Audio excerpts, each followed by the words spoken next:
Hörmətli izləyicilər, kanala abunə olub like etməyi unutmayın.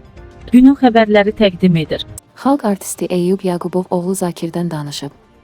Axşam AS xəbər verir ki, müğənni Əqonaqcanlıya verilişində övladının Azərbaycanda yaşamadığını bildirib. O qeyd edib ki, oğlu ailə qurduqdan sonra Avropaya köçüb, oğlum Zakir Fransada yaşayır.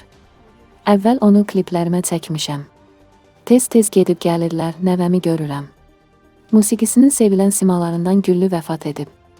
Yeni Sabah xəbər verir ki, onun oğlu Tuğberk Gültev sosial media hesabında anasının qəza nəticəsində dünyasını dəyişdiyini açıqlayıb. O, həmçinin sosial şəbəkələrdə yayılan intihar iddialarının əsassız olduğunu bildirib.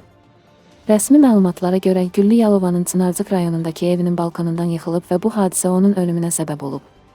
Olayın gecə saatlarında səhərə yaxın baş verdiyi qeyd olunur.